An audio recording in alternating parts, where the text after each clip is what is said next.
And welcome back to the Justin Thurber Show. I'm Justin Thurber, and as always, my co-host extraordinaire, Jim Davison. How we doing today, Jim? Doing good. Thanks for having me. I love having you on the show because I always love your perspective. Even though a lot of times we agree, I think even still seeing it from different places is pretty good. So, uh, been a real busy week and a half since we've talked.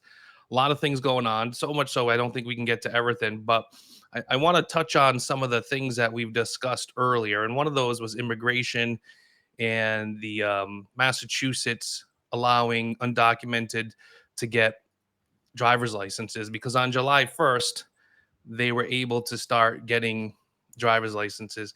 So I have an article here that says Springfield RMV ready to help undocumented immigrants applying for driver's licenses. A new state law known as the Work and Family Mobility Act went into effect in Massachusetts on July 1st, and it allows immigrants without legal status in the U.S. to apply for driver's licenses. So you and I, let's be honest right off the bat. Last year, you and I worked to get signatures to put on the ballot to let people vote on this law, and it didn't go our way. I thought it was going to, but things happen. So can you give us a little bit about what your take on this is, and then we can discuss? Yeah, so it's interesting, and this is exactly what was on the ballot last year. It passed very narrowly. It was either 51-49 or 52-48 in Massachusetts across the state. But yeah, so essentially allows people that are in the country illegally to get driver's licenses, which we know is going to incentivize illegal immigration into the United States, just giving more benefits, more reasons for us to for people to come over here. But yeah, I mean it's just funny the way that the state's responses to all this, because the RMV is one of the agencies in the government that's known for being super slow and not meeting their citizens' needs. And it's just funny because as soon as this passes, then all of a sudden the state's like, oh, we have all this money coming in. We're going to improve the system now because this law passed. And then everyone's like, wait a second. What happened? Why weren't we doing this before? Why weren't we trying to fix the system before? So, it's like, why aren't we helping citizens and prioritizing helping citizens first before helping out other groups? I got a couple of videos. Let me read a little bit of this article first. Then I got a couple of videos that speak to what you said. So Jay Delozio, the assistant registrar of the RMV service centers across the state, and was on hand in Springfield to help answer anyone with questions and assure them their information will be protected. Now remember that information to be protected. Well, that's good. I hope everyone's information is protected. He also stated, we went through the training and everyone's really well versed and understands that we're not sharing this information, he said. So when people come here, there's a trust, and that trust is really important to us and to all of our customers, especially this new population. Like I said, I have some videos I got from the local news about this because I found it pretty interesting on how they talk about this, how they sell this. So let's look at the first video. People could file official applications for the state's new driver's permits and licenses for an undocumented resident. Robert, you've learned the biggest question has been who's eligible. Mark, as we all know, anytime you go to the RMV, there's always all sorts of questions. What forms do I need to bring? Well, today, a lot of the RMVs had welcome centers set up to help people with this new law, and many of them were staffed with people who could speak a variety of languages. To help everything go smoothly, the RMV telling us they have onboarded about 100 new people, and they are still looking to hire more people as they start getting inundated with these applications. This is the crazy thing to me is two things he said is, look, they put out these tents, they're welcoming people in, we're going to help you out, welcome to the Massachusetts Registry of Motor Vehicles, we're going to get you everything you need and provide you with all the information you need. Where was this years ago? We hired 100 more people to help out. Where was this years ago? This is the poster child for government inefficiency. And they had no desire, your politicians had no desire to fix this or make this better, even though people complained about it for years. And all of a sudden, there's 100,000 people in Massachusetts that could potentially get licenses, and they're like, let's bend over backwards. It just it just blows my mind. Yeah, I told you about the story at the Watertown Y when I went there, and there was literally a line wrapped around the entire RMV at the mall there. And I'm thinking there's some like big new store opening. I'm thinking, is this like Crumble Cookies or something? Just like a lot of people excited. I'm like, what's this line for? And like they're like, oh, this is for the RMV. I thought, you got to be kidding me. You literally have to take off an entire day of work Yep. just to do something simple at the RMV. Well, listen, if you want faster service, just go to one of these tents. Let me give you a little more information because let's see how it's being implemented. The new law gives undocumented immigrants eligibility to get a Massachusetts driver's license. Applicants need a proof of ID and date of birth, their current Social Security status, and proof of residency in Massachusetts. The state says the goal is to get undocumented people on the road legally with car insurance without the fear of them being deported during the process. One of the things I do like, and again, I'll be honest, one of the things I do like is I do like the insurance aspect of this. I've had family members hit by undocumented people with no insurance. It's horrible. It sucks.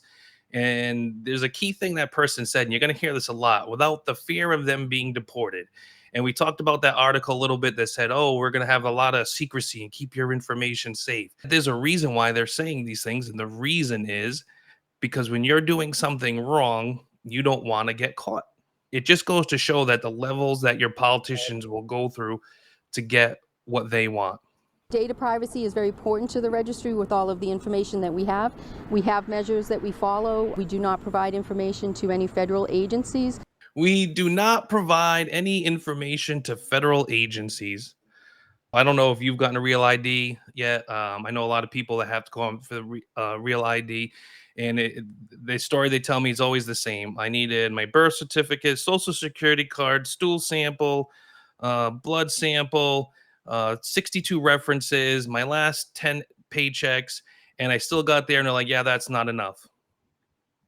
Like, okay. However, if you're here illegally, you can just go in and we're not going to tell anybody. I mean, I would like that. I would like to be in a country where I go to get my ID or my license and they're like, hey, you have a previous one, or hey, all you need is proof of residency and social security information and you're set to go.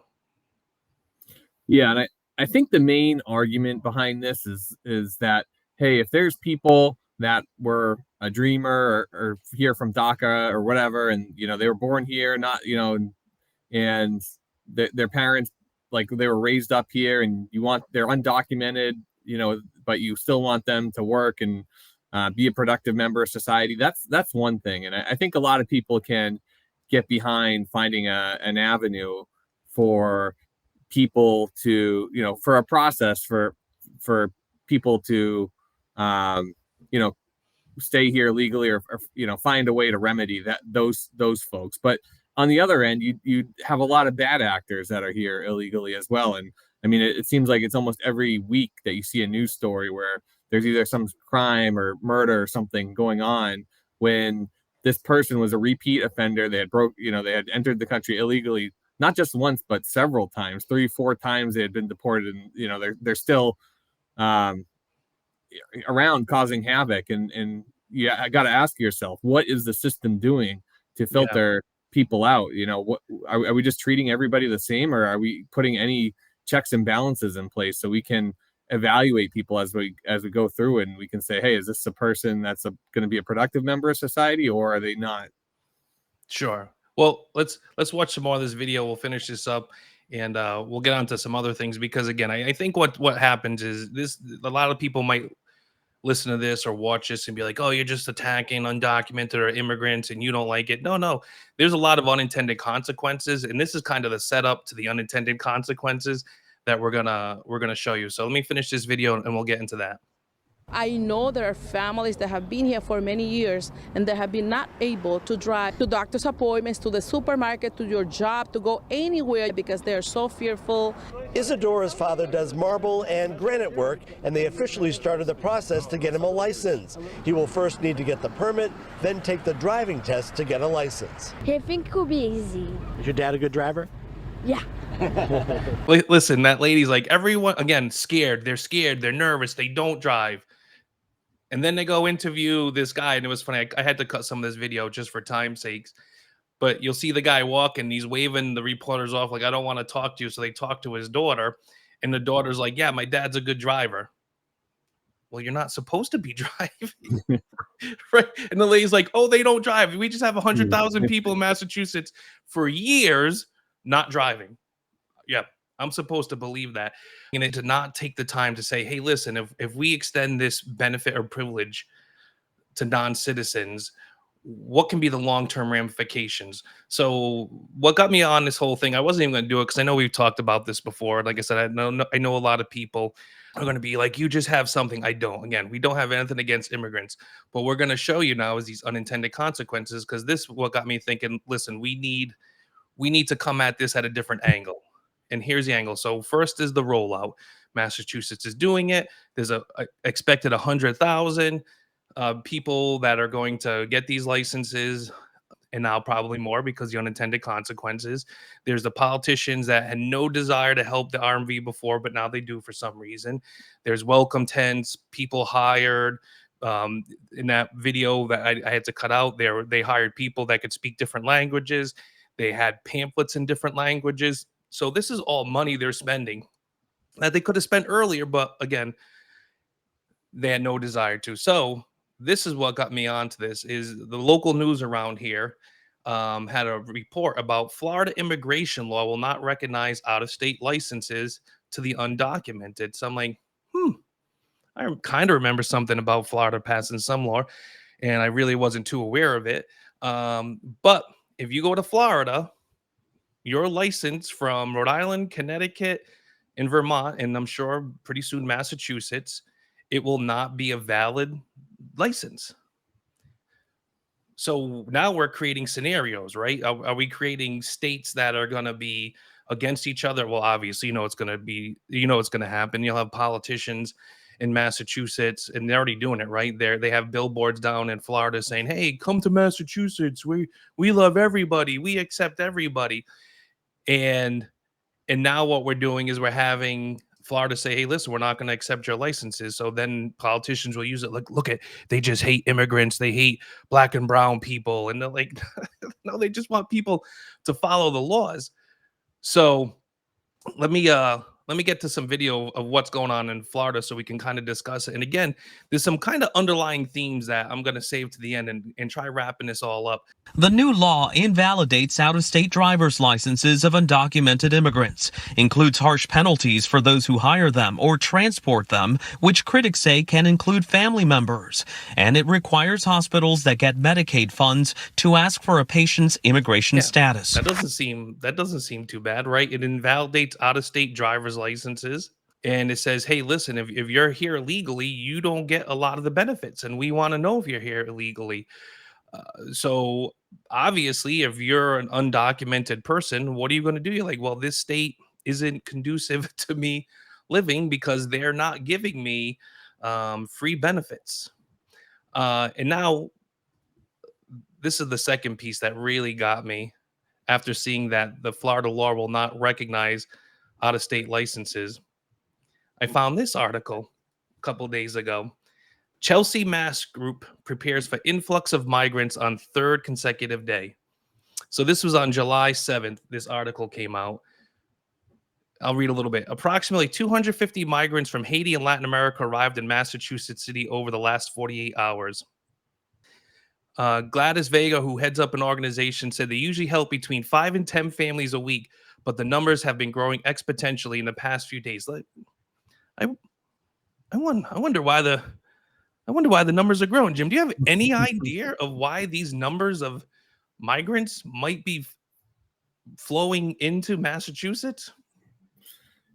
It's funny. It's like the politicians could so easily fix this problem at the high level of like, hey, let's enforce immigration law, and that pretty much removes this gray area down in the middle here that we're seeing with all these different groups. But what you have is both parties at the top. You have you have the Democrat Party at the top dragging their feet on illegal immigration, enforcing illegal immigration, but then down at the state level they're saying, oh, we're going to welcome all these people in. So it's kind of a little bit hypocritical in a way, where it's like it's almost like they're intentionally not trying to solve this problem. Let me read a little more, because again, it's funny. Remember how I told you they're going to play politics with this? Because obviously people's lives are politics, right? It's politicians, they are. And anything they can use for an advantage, they're going to. So putting a plan in place has taken a little bit long because of the unknowns. You never know how many people show up at Logan Airport. You never know if they're coming here because Florida Governor Ron DeSantis put them on a plane, or if they're coming here because they choose to. Well, I'm probably sure it's they choose to now, because the law in Florida was passed, right?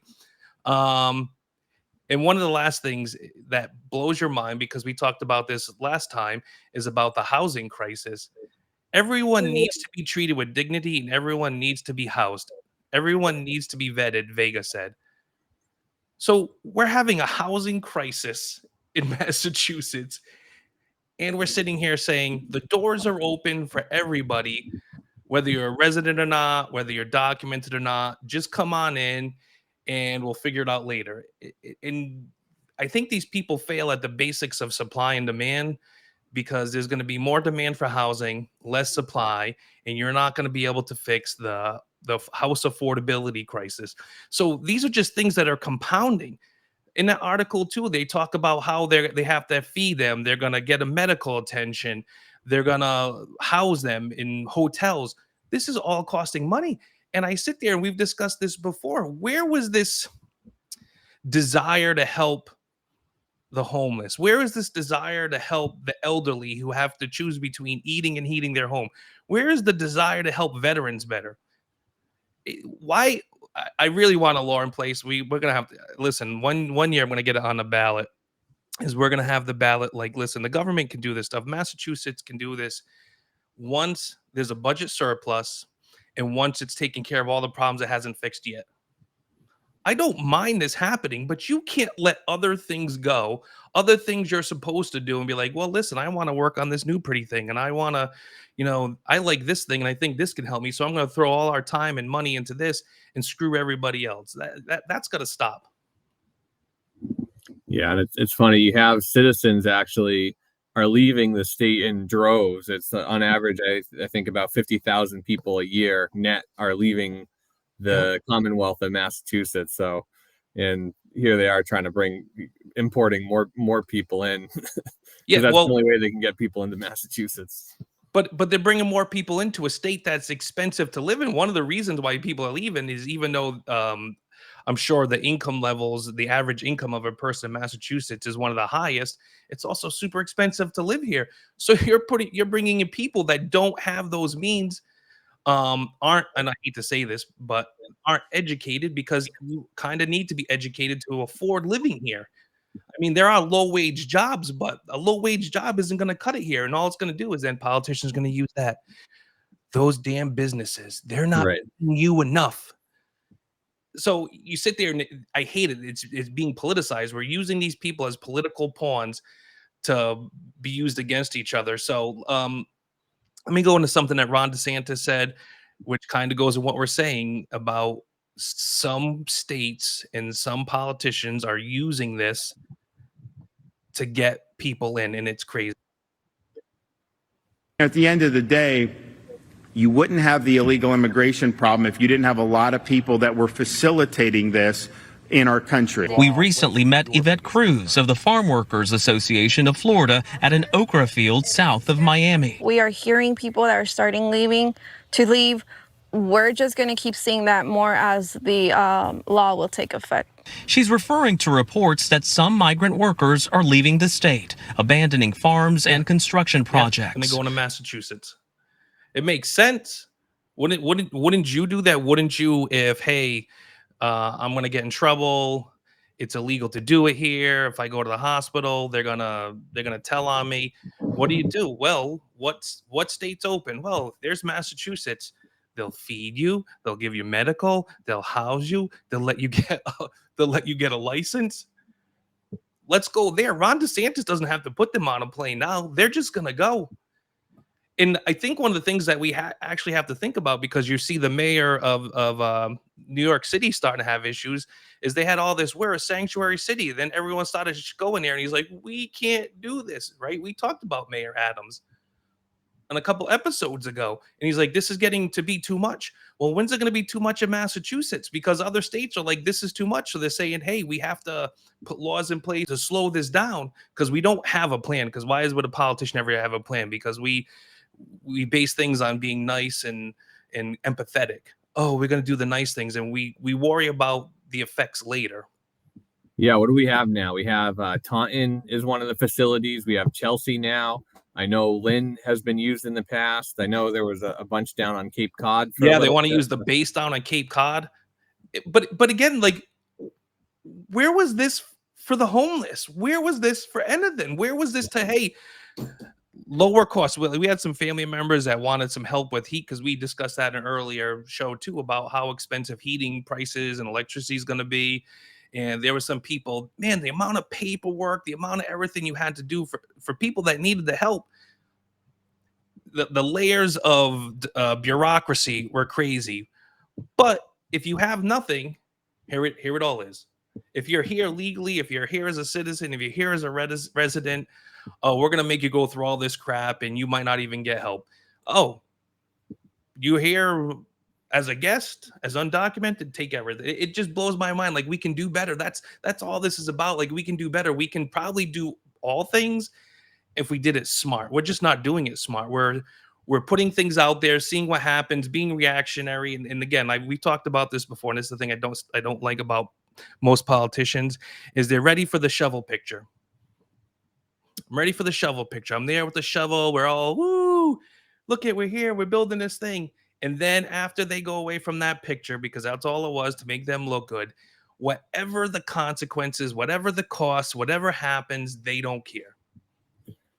And there's not a shortage of people here that need help. Just drive down Mass and Cass, go down any city in this state, and you see people under bridges. You see people that are really struggling, and those are people that we should be helping across the country. I mean, like I said, this could be looked at as a Massachusetts thing, but Rhode Island also started this licenses for undocumented. There's a lot of states doing this, so this isn't just unique. And again, it's something that needs to be talked about, and it's something that needs to be talked about, and not in a way that, hey, listen, you're an evil person, or because you don't want them, you're some sort of like phobe or something. No. Like, there's legit concerns, and like, here's a video we can discuss, because like I said, I think a lot of people miss a lot of things.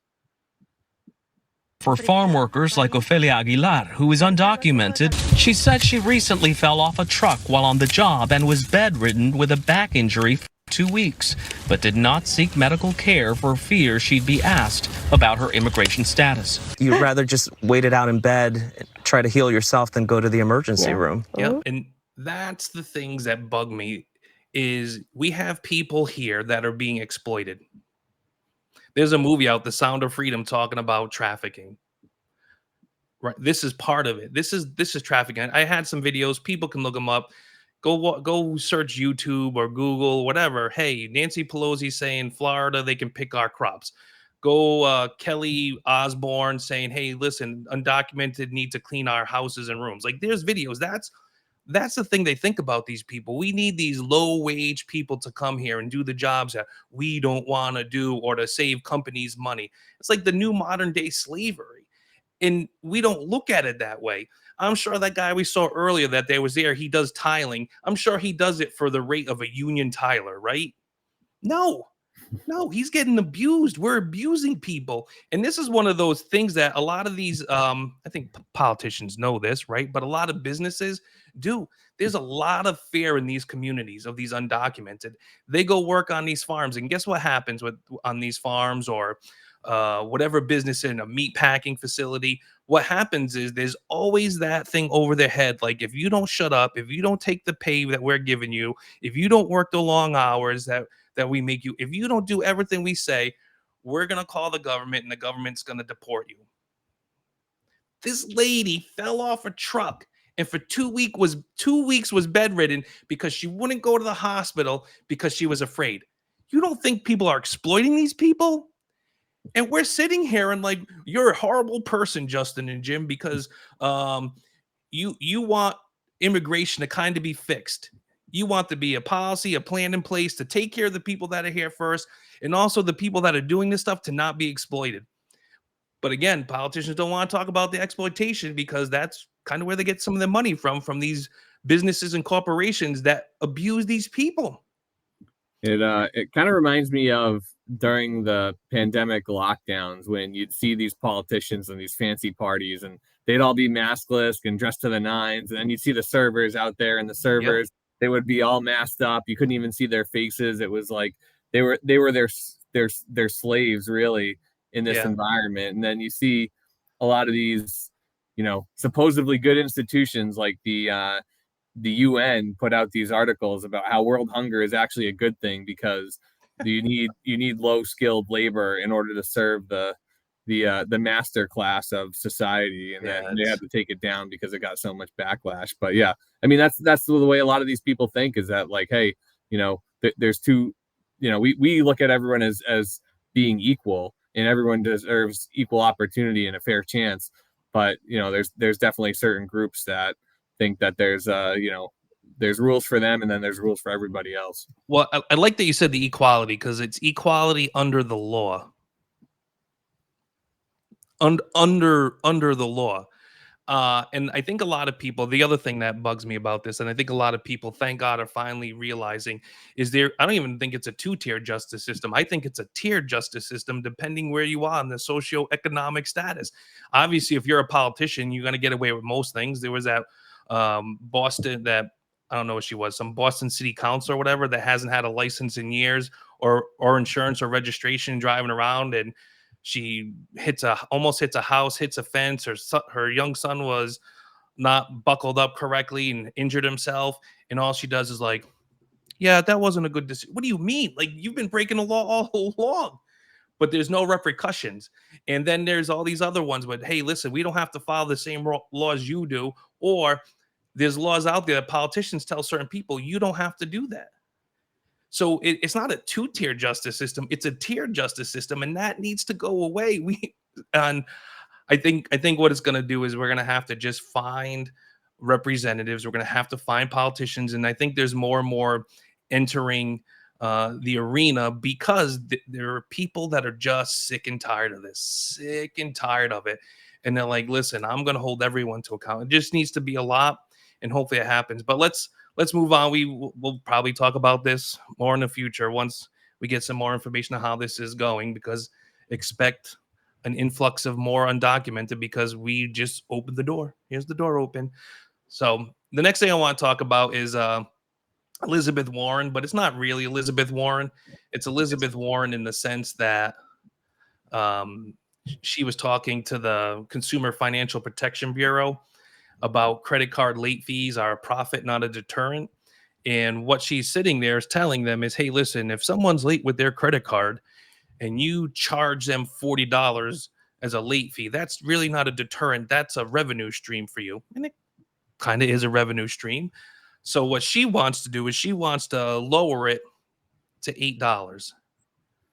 So I'll read a little bit of this article I'm going to discuss because I think this is one of those indicative of how politicians play roles, and they play these roles to have people think that they're actually fighting for them, and it's also a distraction from the bigger things that need to be fixed. So Senator Warren renews calls from the Consumer Financial Protection Bureau to rein in unreasonable credit card late fees. So she has a proposed rule that would save $9 billion for families a year. That sounds really good, right? That sounds good. So see, I'm going to save you $9 billion with my new legislation. The new rule would require credit card issuers to justify late fees in excess of $8. So she wants to cap late fees at $8. The respondents repeatedly revealed their interest in maintaining exorbitant late fees as a tool of punishment, arguing that late fees must be maintained at an effective deterrent level and that fees encourage timely payment. So let's unwrap this. What happens right now, as everyone knows, is if you're late with your credit card payment, you get charged $35, $40 fee. The thinking behind that is, hey, I don't want to get charged that fee. I'm going to make a payment on time. Well, what Senator Warren's trying to say is, well, that's not really a deterrent. I don't know. Like $40 is kind of a deterrent for me. And if you're a poor person, $40 is a big chunk of change.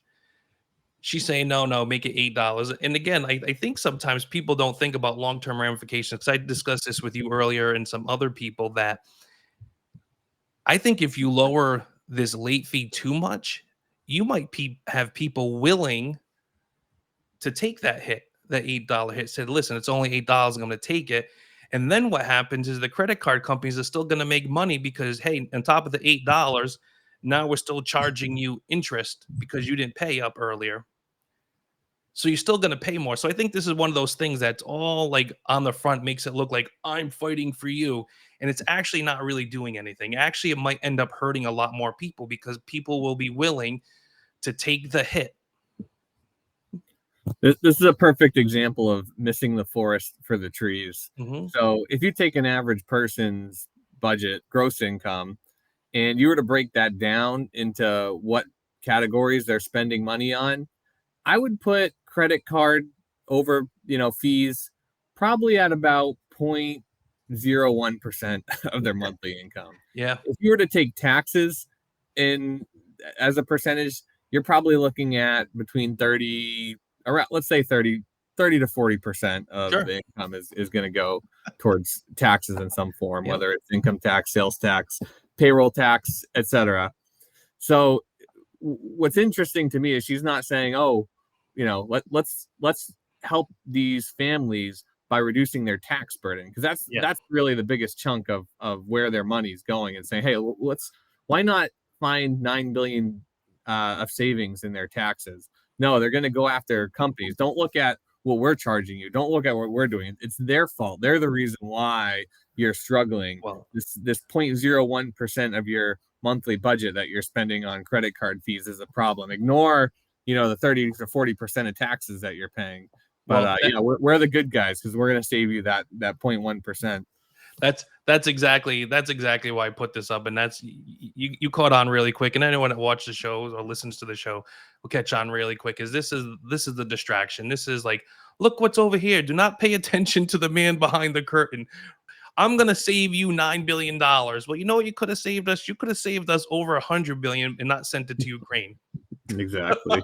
Right. Exactly. That could have been meaningful. I think that might be a low estimate too. It might be closer Yeah. to 200 billion. Oh yeah, it's definitely higher. But that's again, now will I complain if some fees are lower and some monopolies or monopoly type businesses or duopolies out there or whatever it is, not a lot of competition and the fees are starting to get higher? Would I be adverse to the government saying, hey, listen, keep those things down? Or maybe, hey, if your person has paid their card or paid this bill on time for X amount of times and they were late with one, cut them a break or whatever. Okay, I can see that. Like every little bit helps. But when they sit there and they fight so hard to save you $30, all the while they're raising taxes on everything. And again, she's also the same person saying that, hey, all these rich companies need to pay their fair share. What do you think they're going to do? Because we discussed this about these fees. You made a really good point, and it's something I think a lot of people are starting to understand. Okay, the credit card companies were used to making this much money. Now they can only charge you $8 instead of 40. You know what? They're going to find another way to get that out of you. So that's what's happening by doing these policies, by raising taxes on businesses because the government can get more money. It makes things more expensive. We have inflation out of control that they are responsible for. We have taxes that are going crazy. They're hiring 87,000 IRS agents. Yeah, who are they going after? But we care about $32. Don't look at everything else we're doing. Don't look at how many hands we have in your pockets. I just saved you a potential $32 that I probably paid one or two late fees probably in my life. You probably maybe, I think most people don't pay a lot of late fees. And the people that probably do are low income and struggling. And probably, like I said, they probably carry a balance. And by paying this $8, you're incentivizing them to not pay. and to let their interest grow. And these credit card companies are going to see that, and they're just going to raise the interest. So these people are going to be worse off because our politicians much rather sit there and do things that look nice on the surface and actually do nothing or make things worse. Because all it's about is the optics. And I'm just glad. The more I talk to people, I think the more people are seeing that, realizing it, understanding it, and we're looking for actually someone with some common sense, someone to come along and be like, dude, you guys got this wrong. Let's fix it. Yeah, we'll save you $30 on your late fee, but we're gonna pass a Green New Deal that's gonna put the entire country in massive debt Listen, that we'll never be able to pay off. Listen, hey, I saved you $32. Go buy a $60,000 electric vehicle. Yeah, exactly. I mean, that's really the thinking. It's comical. It's laughable. Oh, and the charging station you need in the house, that's another 12,000. Yeah. Oh my gosh. That's the long and short of it. That's how they think. Hey, that's how I wish it worked that way. Yeah. All right, so let's move on for that because she doesn't deserve much more time. We had actually something positive happen. Actually, it was on July 4th. And for people who listen on Spotify, I have a meme up, and it's an oldie but a goodie, and it shows two buses, and it says old left versus the modern left. And the old left said, free speech, free love, screw the establishment, resist authority, right? And now the modern left, because they're both driving vehicles, and the modern left's in a bigger vehicle, says obey the establishment, no free speech, mask up, I love the CDC, do what you're told. And that's kind of how it is. And I think a lot of liberals, a lot of traditional liberals in the sense of the word, point this out. They're like, we would never have done this stuff. What the hell's going on with our liberal values? We're absolving everything and letting the government do it. So the reason I have this screen up is because there was a lawsuit against the Biden administration that the Missouri Attorney General Andrew Bailey submitted, and I guess there's federal basically told the Biden administration, hey, listen, you can't censor and you can't use big tech to censor speech. And I have an article up. We'll discuss this a little bit. So the judge had harsh words for the federal officials. He noted that this is the most massive attack against free speech in United States history. The Biden administration has blatantly ignored the First Amendment's right to free speech, and that the Biden administration almost exclusively targeted conservative speech. Now, I kind of have an issue with the conservative speech thing. I don't think factual or honest speech has a side. Right. One of the tricks that you're noticing now, like in every article you read or whatever, anything that the government doesn't like or doesn't want to be the approved narrative is considered conservative or right wing or ultra MAGA. Yeah. So I think what it is in a lot of this conservative speech was, hey, was that laptop real? Hey, do these shots work? They never worked before. Hey, can these drugs be used off label to maybe help? Like all these things that were going on the last couple of years. Did this virus leak from a lab? Yes. Exactly. So all like not even being able to have the discussion was what bugged the hell out of me. And it's funny is it's starting to come out that you have the government sitting there saying, you can ban that, you can censor that because that's not right, and we are right. And if anything, I want to do a retrospective. I really do. I want to go through it. It would take a long time, and I think people would love to watch it. It would probably be a long video of everything that they said because I've seen clips of people that people have done, everything that they said, and how it changed over time. And there's that great meme. I don't have it, but I think most people have probably seen it, where they had the Tedros of the WHO, the World Health Organization, and it said, "Oh, it's 100%. Oh, it's 99%. Oh, it's 98%." It goes all the way down. Oh, at least you won't die. Oh, you'll die, but you'll go see Jesus. You know what I mean? And it just goes to the progression of what the narrative was and how it changed. But I wish there was like a counterpoint to that, to be like, hey, listen, these people over here that you were censoring, that you were kicking off, YouTube, Facebook, Twitter, Instagram, all these platforms, that this is what they said, and they were proven to be more correct than not. And the other thing too, a lot of people like, oh, this judge overreached because the White House wasn't really doing this, and governments, federal agencies weren't really doing this. But this past week, the State Department is an article. The State Department cancels elections meetings with Facebook after free speech ruling. So why is the State Department having scheduled meetings and about elections? So we're going to shore up the 2024 election and not let misinformation pervade the social media sites. And the only narrative or the only information is the information that our administration wants you to hear. That should scare the hell out of anybody. It should. It should scare the hell out of Democrats. It should scare the hell out of everybody. Because that means the people in power get to tell you what the reality is. And granted, you might like the fact that your people are in power right now, but we talk about this all the time. It's always going to change. And what eventually might happen is when it changes, you won't like the ramifications of these decisions. But again, I think some of these people don't care. I think they're going to maintain power forever, and they're going to hold it, and they're going to be able to use these levers against you or against their political opponents. Yeah, it's I mean, we've seen it time and time again. It's funny. I remember, if you can remember, it's a long time ago, but the 2016 election was interesting because I don't really remember seeing any of the push to get people registered to vote or anything really in 2016. I think the thought process was Hillary was going to win that in a slam dunk, and she was going to embarrass Donald Trump in the 2016 election. And then ever since that election, the social media companies have gone full on trying to help influence the elections. Now, every single election cycle, you'll notice, like a month before, 2 months before the election, it'll say, make sure you register to vote. You have 30 days left to register. You have 10 days left to register. So they're completely putting their foot on the scale. And then you'll notice too, some apps have tagged you in a way that, like, I remember leading up into the 2020 election, on like my Instagram stories, for example, I would get, so many views, let's say 100, 200 views on an Instagram story.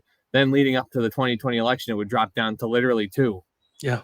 2, so they must have tagged me at some point along the way to say, hey, this guy's a problem and we want to censor his speech. And then sure enough, right after the 2020 election, the numbers started going up again to what they regularly were. And all these people, a lot of influencers and people with a bigger following than I had, with an actual following, had experienced the same thing. So these tech companies have had their foot on the scale the whole way through.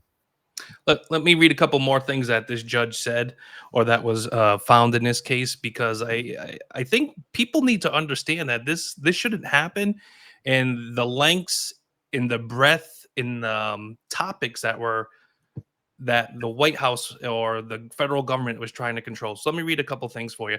The defendants believe they had a mandate to control the process of acquiring knowledge. That's what this judge said based on all these interviews.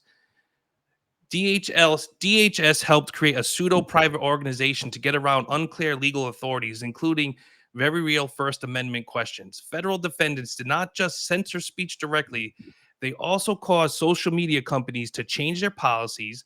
They used meetings, emails, phone calls, follow-up meetings, and the power of the government to pressure social media platforms to change their policies to suppress free speech. Now, here's what should bug everybody. Although much of the past suppression involved COVID and election, federal officials have also shown a willingness to do it with regard to other issues, such as gas prices, parody speech, calling the president a liar, climate change, gender, and abortion, as well as political criticism about the U.S. withdrawal from Afghanistan and the return of U.S. support to Ukraine. So this is one of those things. I think what happened is, even during COVID, when that was going on, a lot of people started saying, hey, listen, a lot of these policies, if we let government use these policies, they're going to be used against us and in the future for other things or whatever the government wants. So now what happens is like the judge said, hey, it started out with COVID, and it started out with the elections, right? Oh, whatever. And now it's being used for abortion, gender, support for Ukraine. They're using it for everything, and this is the problem with it, and this is the reason why we should have free speech. This is why I hope this case goes to the Supreme Court, and the Supreme Court like whacks this down, because the government shouldn't be putting it on the levers. And it's funny, like it's actually not even funny. It's kind of aggravating, because I was telling you about this. I went to this website. It's Ars Technica for people who want to look at it. It's kind of like a blog for tech, and the reason why they talked about this particular issue is because it has to do with like the tech industry. And to see these people talk about it, they want the government to censor speech. And to sit there and to see people say, hey, listen, we want government to only allow truth out there. Well, what's truth? The government's truth? They've been wrong a lot lately. And it's funny, I said there's one screenshot up because there's one person I thought put up a reasonable statement, and he got downvoted so much so like he had to click something so you could see what he said. And he said it's been ruled over and over again that the government cannot use corporations as a proxy to limit speech. It may not be popular, but this is the correct ruling. If you need more convincing, try to imagine a Trump government in the Ministry of Truth role. I thought that was actually well said. Hey, listen, all you people that hate this, all you people are saying that this is a horrible ruling, that the government should be able to control speech and do whatever the heck you're saying. All this guy said was, listen, imagine a guy you don't like being in charge of what you get to know as truth, and he gets to dictate everything. Would you like that? You know what they did? They downvoted the hell out of this guy. And this is a problem with people. Like, we're not thinking too clearly because we're so politicized. We're so politicized to, hey, listen, my side's right and I have to stand by them. We got to get out of that. We got to, hey, the government isn't your friend. The government isn't on your side. And the government that lies to you and has done things and then use them against you in other avenues. Like I said, it went from controlling your speech from COVID and the elections to now gender, Afghanistan withdrawal, Hunter's laptop, all these things. They're going to control everything. I don't want to live in a world like that. So it's funny, is Mark Zuckerberg was on a show, and I got this little video clip of him because it's funny. You can see what happened is, I'm sure he didn't mind some of this pressure. Probably, he had his Zuckerbuck, so I'm sure his political affiliation probably wouldn't aligned with these things. But just listen to what he says about misinformation, and it's the thing that I hope people will understand, that today's quote unquote misinformation could be tomorrow's actual facts or truth. So misinformation, I think, has been a really tricky one, because there are things that are kind of obviously false, right? That are maybe factual, but may not be harmful. So it's like, all right, are you going to censor someone for just being wrong? It's, if there's no kind of harm implication of what they're doing, I think there's a bunch of real kind of issues and challenges there. But then I think that there are other places where it is, just take some of the stuff around COVID earlier on in the pandemic, where there were, real health implications, but there hadn't been time to fully vet a bunch of the scientific assumptions. And, unfortunately, I think a lot of the kind of establishment on that, kind of waffled on a bunch of facts and, asked for a bunch of things to be censored that in retrospect ended up being, more debatable or true. And that stuff is really tough, right? And really undermines trust in that. And yeah, undermines trust, more debatable and end up being true, and undermines trust. And that's the biggest thing. And I would say to those people on that forum, I don't get involved in these forums anymore, but if I had someone on a discussion, I understand the fear. The fear is if there's bad information out and people take that information and they get injured or harmed. We don't want that. Great. Understandable, right? But first things, can we improve our education system where we teach people to be critical thinkers and to actually question things and maybe um, look out and research things before they go do stupid stuff. So I understand that's why we have those tags and everything. Like, hey, you don't take this tag off or don't eat this thing, and like who would be the dummy that does this? But there are dummies out there. So first rule is let's get education better. But the second thing is what I think is happening by itself because of what's gone on the last couple of years, and what I like is trust in the media is at an all-time low. Because it's at an all-time low, what's happening is I think people are finally starting to understand that we're not getting the whole truth. And a lot of things that have been we have been told that this isn't true or this isn't right have proven to be actually true and correct.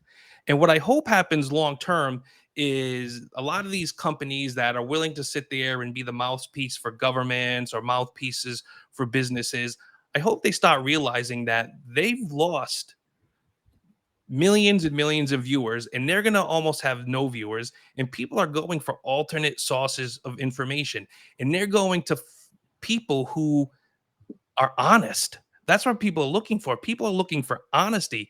And we used to say, I'm sure I used to say, I know a lot of people did, is I used to watch Fox, CNN, and MSNBC, and then I have to put everything together and try figuring out what the story really is. Right? I think a lot of people really want to know what's going on. They want to know the story. There's a hunger for the truth. And this is the way I look at it. If there's a person that goes on a social media thing and they're spewing all this stuff and people are following him and he's like, oh, don't do this. No, don't do that. And he is consistently right. He or she is consistently right. You know what's going to happen? They're going to get a bigger following. If you have another person that goes on social media and spews a bunch of things that are consistently wrong, what's going to happen? You're going to lose people. This is why free speech is important. We shouldn't have social media companies. We shouldn't have federal government. We should have no government putting their finger and tipping the scales to say this is the approved narrative. This is what's right. This is the truth. This is what's factual. We're grown adults. We live in America. If we should be able to know how to navigate free speech. If we don't know how to navigate free speech, let's discuss it. Let's talk about it. Let's have that battlefield of ideas. That's how we grow. But we don't grow when the government's like, this is what it is. And we're like, yeah, but what about that right there? That's wrong. No, this is what it is. Like, no, that emperor has no clothes on. Yes, he does. He's wearing clothes. You just can't see him. No, he's got no clothes on. I can see everything. What we need is to be realistic. Go ahead. The best counter to misinformation is truth, not censorship.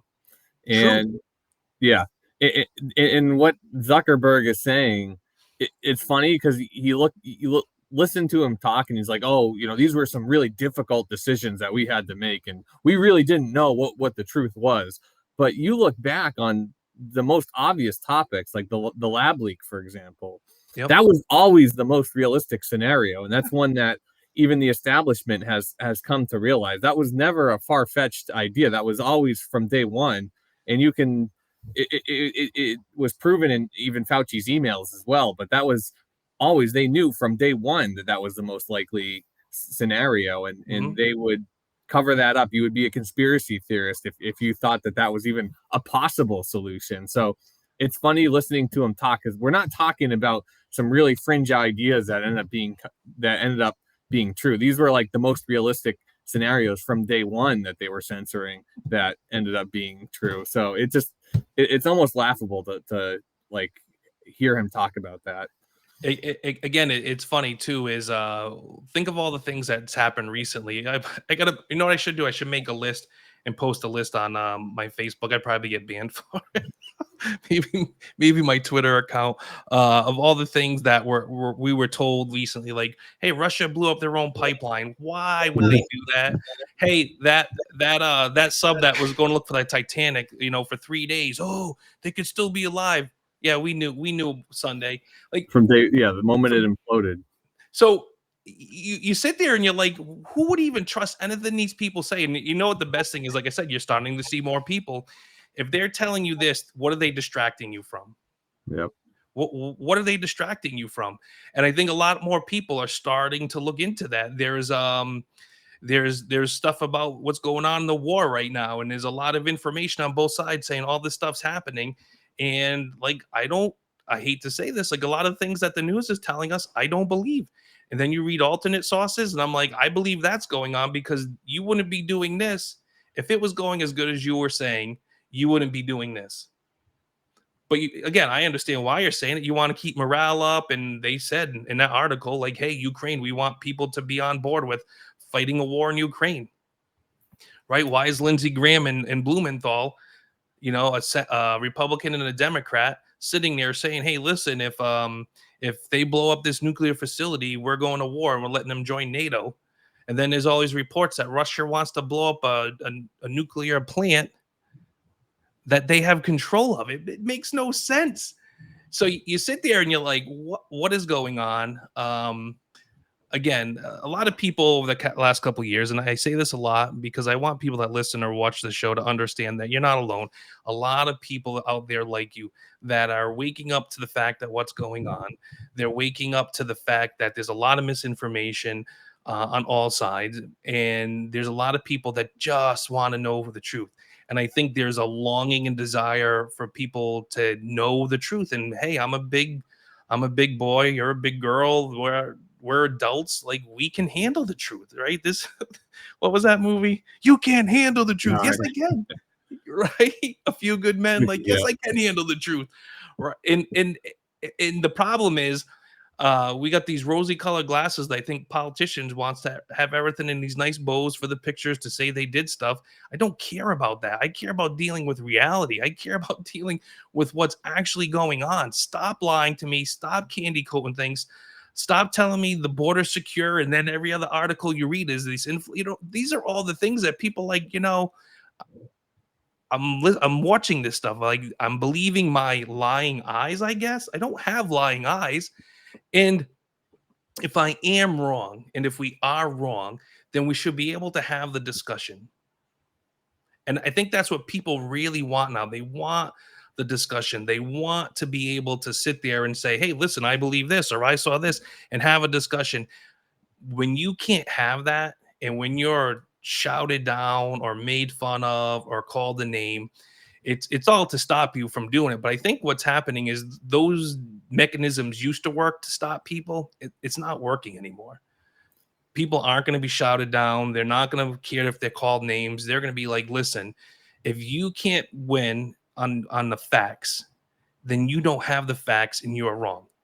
If you can't prove to me I'm wrong, and again, I think that's a good thing. I think society is going to change. I hope media changes, and like Tucker Carlson might have a show.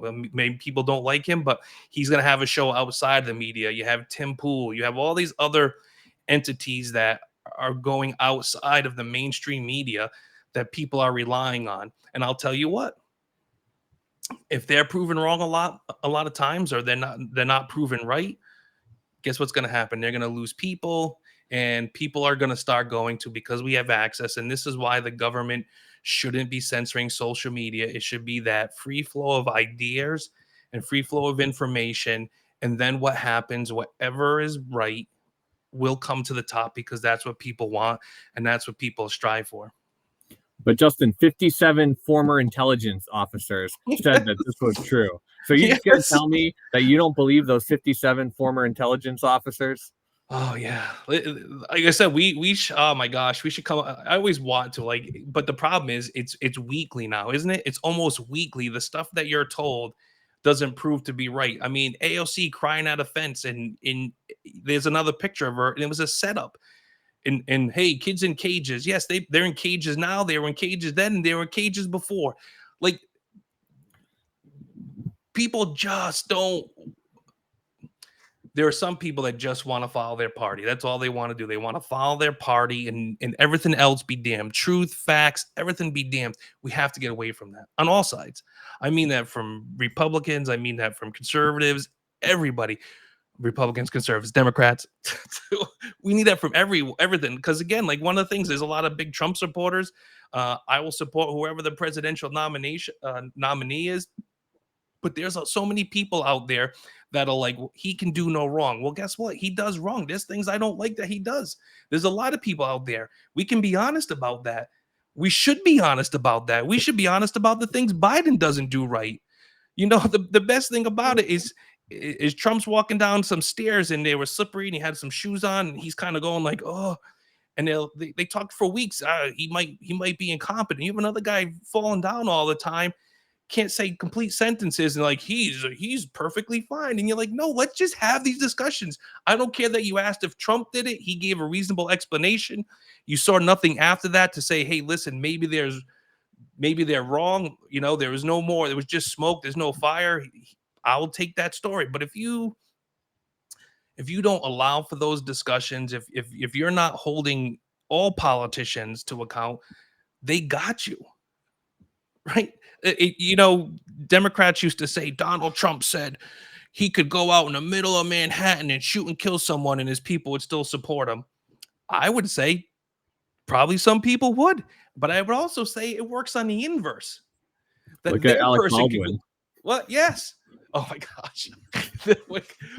but this is the thing. What it should be is it's polarized. That's the problem. It's polarized. We have to, and I'm thinking again. You're starting to see it. People are starting to come from the outskirts, from the either end, and they're starting to go towards the middle.